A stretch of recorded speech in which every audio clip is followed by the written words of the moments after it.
Hi, my name is Chareen Fountain, and this is my video.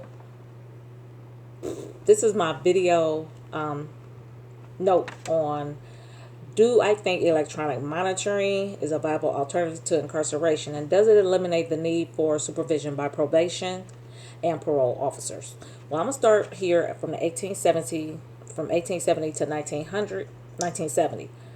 Branded with the letter T, the public had humiliation, isolation, and prisoner reform. They left one person to a cell after hard labor, and then in the evening to be in the cell and remain silent. They had breaking down the human spirit, and they used cruel and unusual punishment.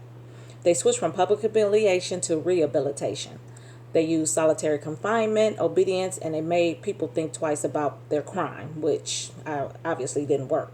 In determinism, biological, psychological, and sociological factors, they had fixed crimes, and this was an impact on inmates from being distant from other inmates. They thought that this will help inmates live a life of no crimes by giving them longer sentences. Along the same line, they wanted inmates to convince the authorities that they were rehabilitated.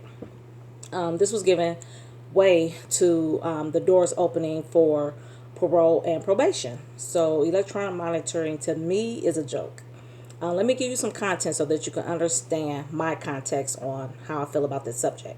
Um, November 2nd, 2009, we had a serial killer named Anthony Sowell. He was a sex offender, had 6 decomposed bodies in his home. He was routinely checked in on, and this is calling the parole and probation into questioning. He was last visited on September 22nd, 2009, a month before the women were found on his property and in his home. Some of the bodies had been there for years. Sheriff deputies claimed that they was not allowed to enter his home. Sowell had just spent the last 15 years in prison for a rape of a 21-year-old woman. So authorities finally entered his home after the women in the neighborhood had jumped out his second floor home.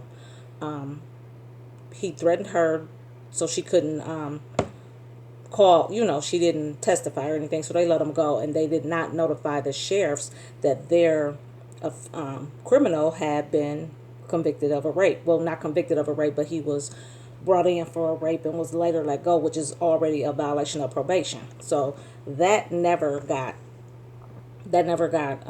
taken into consideration because what the sheriff didn't know about it. So 11 bodies of total was found on his property. So the system was ineffective in preventing future crimes of a criminal. The day Sowell committed the murder, he was supposed to check in via electronically and did not, allowing him to commit a murder that same day. And they also didn't check in on him. So just knocking on a inmate's door does not work at all, or even calling does not work. Has police procedures changed since this high-profile case here in Cleveland, Ohio? My definitive answer is absolutely not. We can eliminate the need for supervision. We can eliminate the need for supervision by probation and parole officers. Thank you.